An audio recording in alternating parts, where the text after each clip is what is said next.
Month is very important for us. Youth Month this year has been celebrated under the theme, "The Jamaican Youth Are Lit.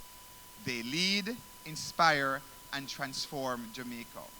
The young people of Jamaica are some of the finest you can find. They are armed with some of the most amazing talents. They're drunk with ambition and vitality and drenched in intelligence. It's no wonder that today's program is all about celebrating and uplifting our youth. Hang around. You don't want to miss any of what's lined up for you today. I encourage the deaf children to have deaf pride, to know that they can. You're on the same level as a hearing person.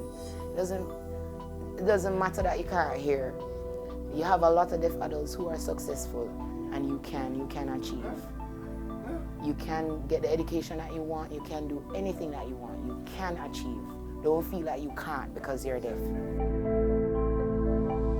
In believing that nothing is impossible, I have been able to culture a very positive attitude to life, and that positive attitude has worked for me, and I am confident it will work for others. I would want to say to persons with vision impairment and disabilities that it is critical that they become tooled or retooled with the appropriate technologies that can help to drive the way forward so that they can accomplish their vision and their goals. Children with disabilities, whether you have CP or not, I strongly believe that you have a purpose. My disability has taught me that when it says the sky is the limit, it is. There are times when you're going to fall, but what is to stop you from rising?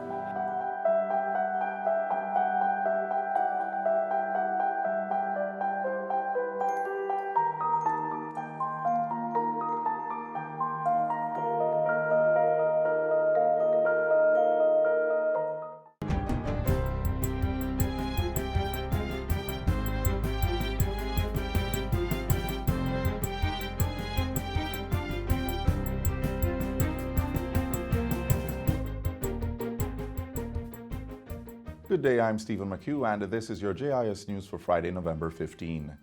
The Bank of Jamaica BOJ on Thursday released an additional $20 million for sale to authorized dealers and large cambios. This is the third time this week the BOJ has sought to regularize the rate of the Jamaican dollar through the Foreign Exchange Intervention and Trading Tool. $70 million was previously issued in response to recent fluctuations in the value of the Jamaican dollar against the U.S. currency. In a statement yesterday, the central bank said authorized dealers and large cambios were required to resell all the funds from Thursday's intervention to end users. These end users are non-financial commercial entities that are funding obligations for goods and services acquired. Earlier this week, the BOJ attributed the exchange rate fluctuations to increased demand for foreign currency due to regular restocking by retailers for Christmas. Prime Minister Andrew Holness says government is redoubling its efforts to enhance Jamaica's attractiveness as an investment destination. Those efforts, he says, include the launch of the Jamaica Single Window for Trade, maintenance of a stable political climate, and the integration of climate resilience in the island's industries. According to the Prime Minister, greater trade facilitation will be garnered from the new customs bill that's now before Parliament. We are presently redoubling our efforts to ensure that just as how we have conquered the sprint, and Usain Bolt is the fastest man in history in the sprint, Jamaica must become the Usain Bolt of small developing economies when it comes to the ease of doing business and the facilitation of business. Prime Minister Holness was addressing Thursday's Caribbean Hotel Investment Conference and Operations Summit in St. James. Jamaica is ranked 71st out of 190 countries in doing business and 79th out of 140 in competitiveness. Global hotel brand Marriott International is to establish its first all-inclusive resort on the island. The hotel will be developed and operated by the Amatera Jamaica Group. An agreement formalizing the partnership was signed on Wednesday at the Hard Rock Cafe in St. James. The Marriott International Resort is to be located in Trelawney and will initially comprise 800 rooms with 2 miles of white sand beach. Construction is expected to begin the first quarter of 2020 and be completed in 2022. Tourism Minister Edmund Bartlett says the partnership is a high point for the country's tourism investment program. Marriott International currently has more than 7,200 properties under 30 leading brands in 134 countries. The hotel chain also boasts 137 million Marriott loyalty members. More Jamaicans will be able to access affordable oral health services as the government takes steps to mainstream dental care in the public health system. Minister of Health and Wellness Dr. Christopher Tufton says the work being done seeks to increase oral health care coverage through policy changes and strategies. Where we position people, how we employ people, what are the ratios of citizens to professionals that are required, setting up more health facilities, etc. Plus adding programs like the dental sealant program that is now starting in our school system. Dr. Tufton was speaking at the official launch of a mobile dental bus under the 1,000 Smiles program at the Anglican Church Hall in Lucy, Hanover. The mobile dental clinic will enhance the provision of oral care to residents in rural parishes. It represents a collaboration among the United States-based nonprofit Great Shape Incorporated, the Rotary Club of Lucy, and the Sandals Foundation. Minister of Transport and Mining Robert Montego says this year's National Minerals Week observation will seek to increase investment opportunities in the sector. National Minerals Week will also highlight the sector's contribution to Jamaica's economy and the need to allow the industry's continued development. We believe that we can mine in Jamaica without disrupting or having major disruption on our environment. We are encouraging mining, and that is why next week we are having National Minerals Week. And I want to encourage persons here to come out to the different events for Minerals Week. Minister Montego was speaking on Thursday at the Ministry of Transport and Mining's Corporate Government Seminar. National Minerals Week 2019 will run from November 17 to 23. Among the activities planned is a panel discussion at the Yallas Baptist Church Hall in St. Thomas on Monday. It will be held under the theme, Examining the Legacy, Charting the Future of Mining in Jamaica. On Tuesday, there is a planned investment forum focusing on limestone at the Jamaica Pegasus Hotel in New Kingston. Minerals and mineral products, including bauxite, limestone, alumina, cement, sand, and gravel, account for more than 75% of the annual value of Jamaica's traditional exports. And finally, Minister of Finance and the Public Service Dr. Nigel Clark is lauding Jamaica's civil servants for their unwavering commitment to duty. He says this has resulted in the country's public sector being ranked as the best in the Caribbean. Dr. Clark was speaking on Wednesday at the launch of Civil Service Week 2019 at the Finance Ministry's offices in Kingston. Indeed, the record shows that of civil services in our region, Jamaica stands head and shoulders above. And it's therefore fitting for us to take this time to recognize the thousands and thousands and the tens of thousands of members of the civil service, and by so doing, promote this career choice to others looking on, but also provide fulfillment, job satisfaction to those that are involved in the civil service. Dr. Clark says the collective vision for Jamaica's advancement to developed country status is achievable with an effective, efficient, productive, and highly motivated civil service. Civil Service Week is being observed from November 17 to 22 under the theme Building and Sustaining a Culture of Excellence.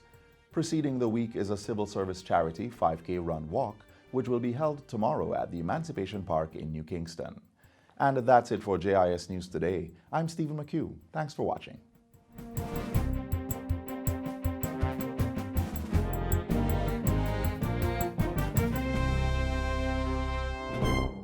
Mommy?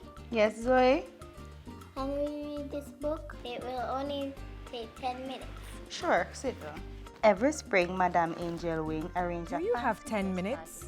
Read with your child today. Reading with your children for just 10 minutes each day helps develop their language and listening skills, stimulates their imagination, and expands their understanding of the world.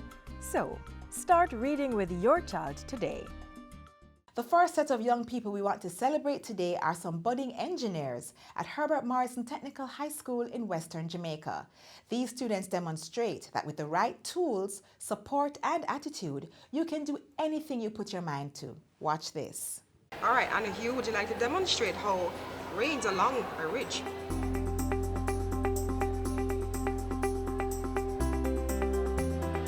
excellent job, Anna Hugh. This is the Augmented Reality Sandbox created by the Engineering Club at the Herbert Morrison Technical High School. This is one of the 5 projects that will be shown in today's episode of School Zone. Stay tuned after the break for more. School Zone, School Zone, School Zone, School Zone, School Zone, School Zone.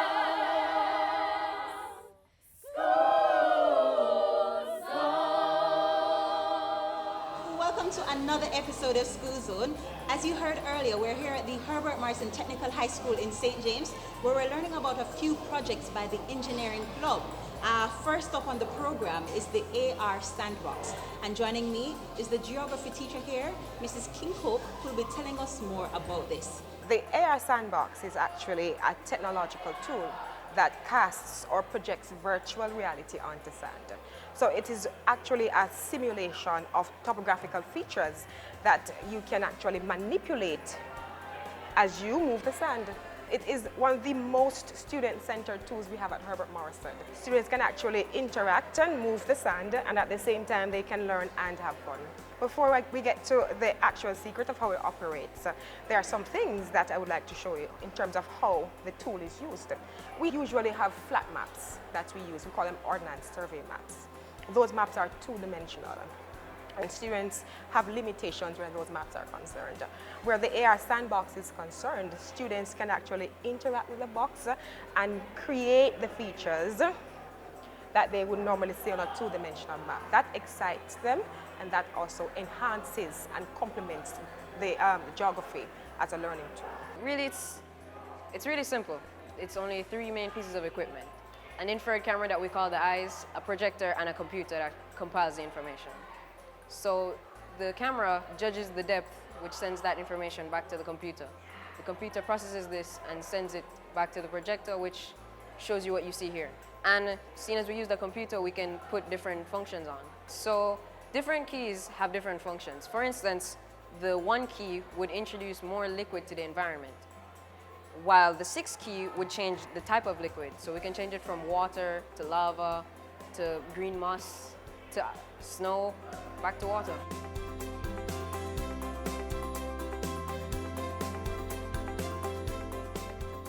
So Ms. Clark, here we have the Herbie go-kart. It was a project that was started a couple of years back by other students of the engineering club, but wasn't finished because of financial strains that they had. So I and others finished the go-kart as best as possible. As you can see here, we have here the gas pedal, which accelerates the vehicle, the kart, when we apply pressure on the pedal. Then we have the brake pedal, which is used to apply friction to the wheels, which slows down the kart. Then we have the steering, which steers either left or right. Now around here, we have the engine. This is a Honda GX 120 6.5 horsepower engine. And this kart is a dead axle go-kart, which means that it is run by only 1 wheel. Over here, we have the remote kill switch, which I programmed myself, which is used to turn off or turn on the kart from a remote distance. The kill switch is more like a safety device. As we're speaking about safety, here you can see we have our helmet, and safety always comes first. And I like to add that the main purpose of this go-kart is to help persons of the Herbert Morrison Technical High School to learn how to drive, so that when they leave high school they can have their driver's license.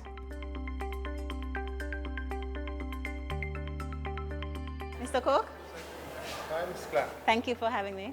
My ma'am. All right, so we're now at the buzzer system. And Mr. Cook, the president of the engineering club and teacher here, will be telling us more about this. This buzzer circuit here is no necessarily special buzzer circuit, but it has an additional feature. It has a referee here, basically, which basically indicates who buzzed first. So if Team Red buzzed first, that signal is sent to this circuit board, which turns on the red light. when the red light is turned on, it prevents the blue light to turn on, whether or not the blue team is pressing. So, Ms. Clark, we're going to give you a practical demonstration of how these circuit boards work. Team blue, ready? Yes, sir. Team red, ready? Yes, sir. Listen for me carefully. What is the capital of St. James? Obviously. Team blue is up first. Team blue. Yes, sir. Montego Bay. Montego Bay, York, Montego Bay is correct. So we decided that we wanted to make a board, and make a board that is futuristic, an upgrade from what we had before. We also made it on a next basis. As a teacher, I wanted to have students to do activities, creative activities, because there are times when the activities is boring in their view. So I wanted students to get a feel of what it's like to be on School Challenge Quiz in my class without being on School Challenge Quiz.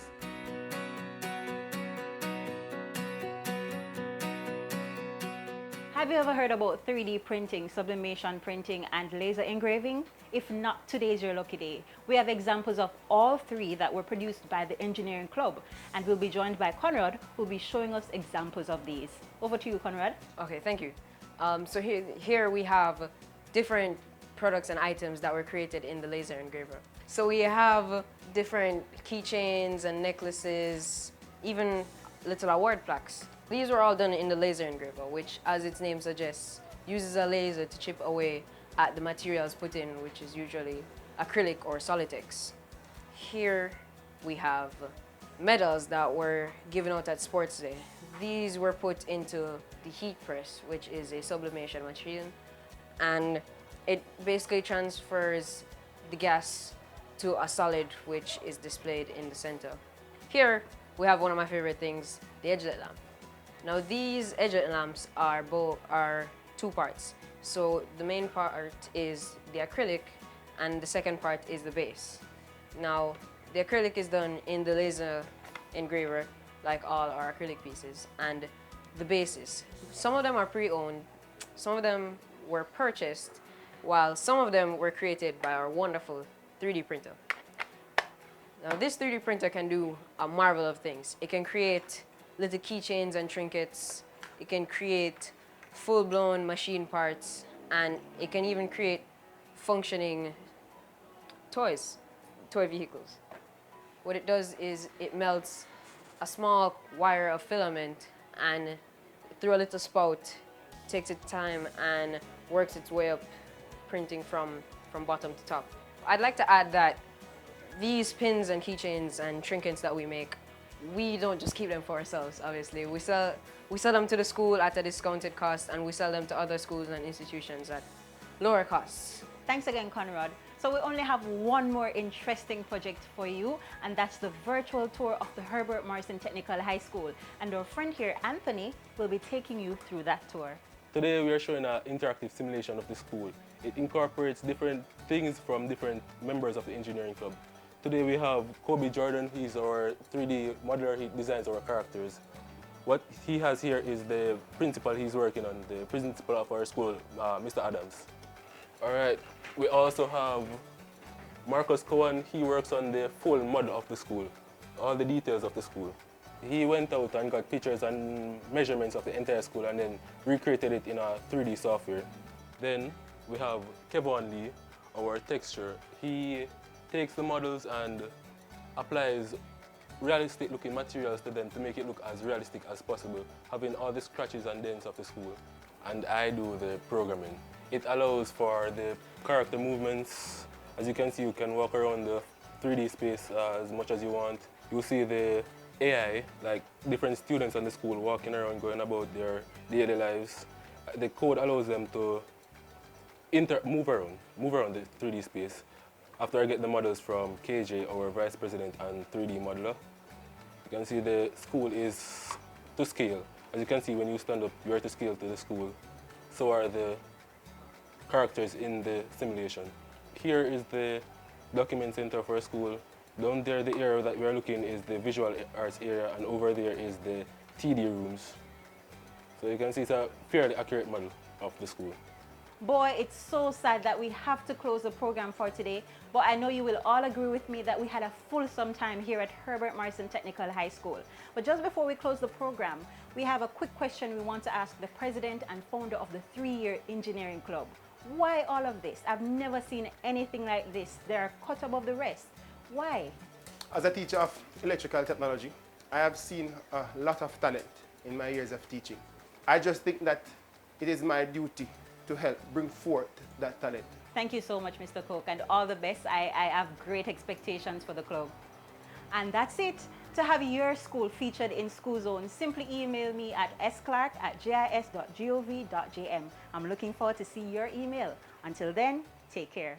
School zone, school zone, school zone, school zone, school zone, school zone.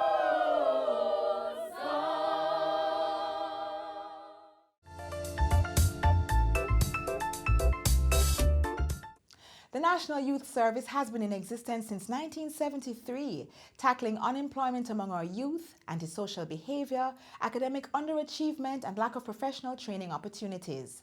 The program has produced many success stories, and luckily for you, we have one lined up right now.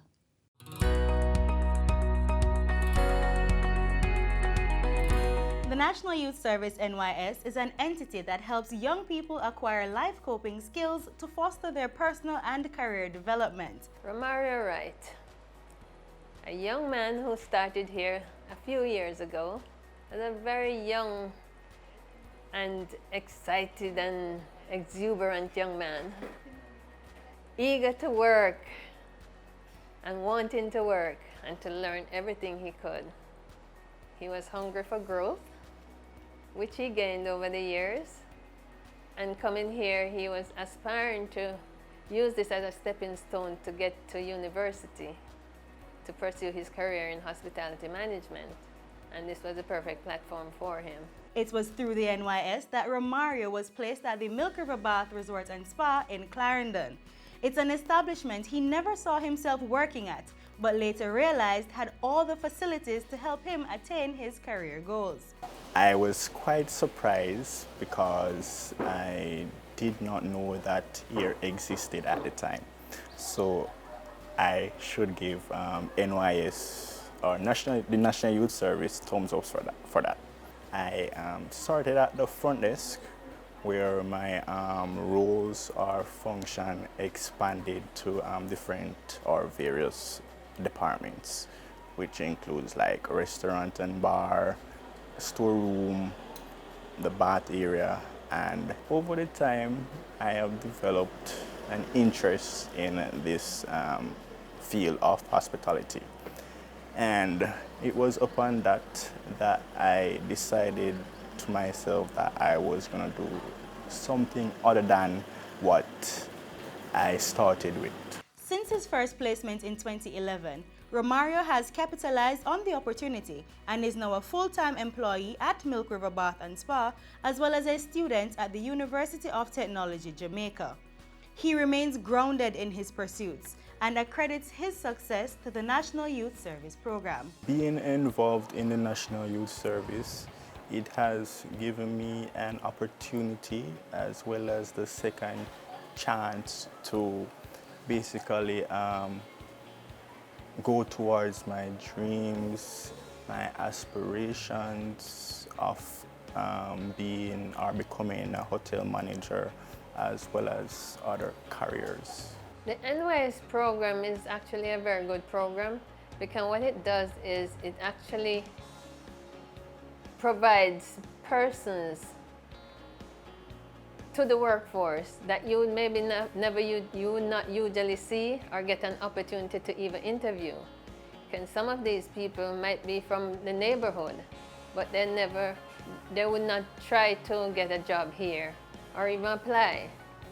However, going through the program now and being placed here puts a totally different outlook on working in the hotel industry. And this provides a platform for them also to go into a larger hotel.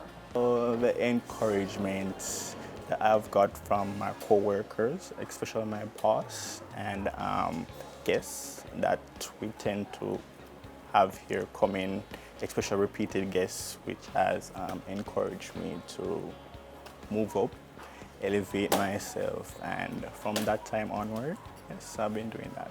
Based on his enthusiasm, he can reach high places.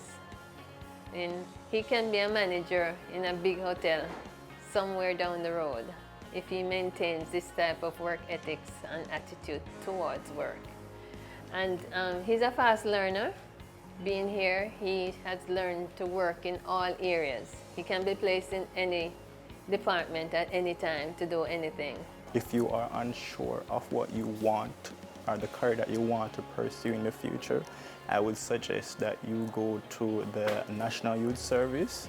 I see it as opening different avenues, especially exposing you to fields which you haven't experienced before. If you are interested in kickstarting your career, visit any of the National Youth Service offices across the island.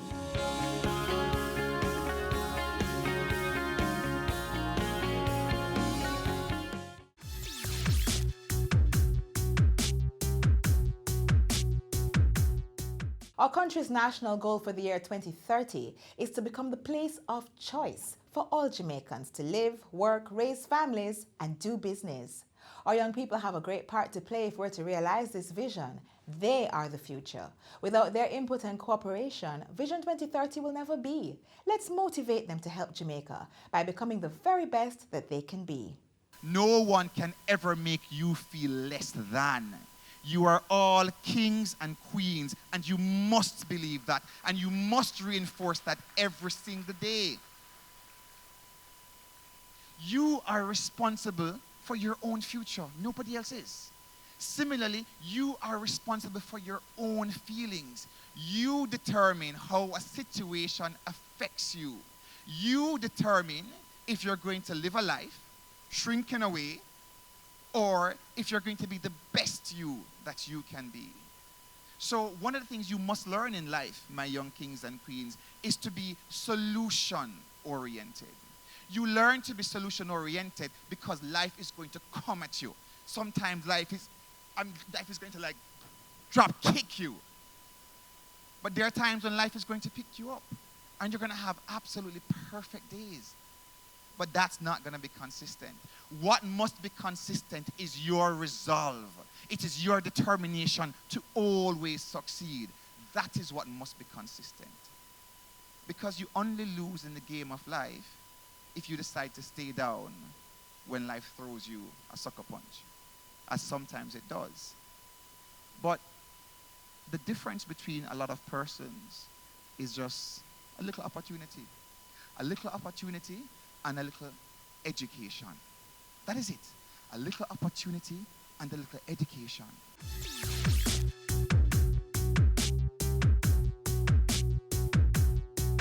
And just like that, we have arrived at the last page of today's Jamaica Magazine. But don't worry, you can turn the pages with us again tomorrow and every day after. While you wait, visit our website, jis.gov.jm, for our daily video uploads and news stories. You may also follow us on all our social media sites for the latest information on government programs and initiatives. I'm Audrey, reminding you that the future belongs to those who believe in the beauty of their dreams.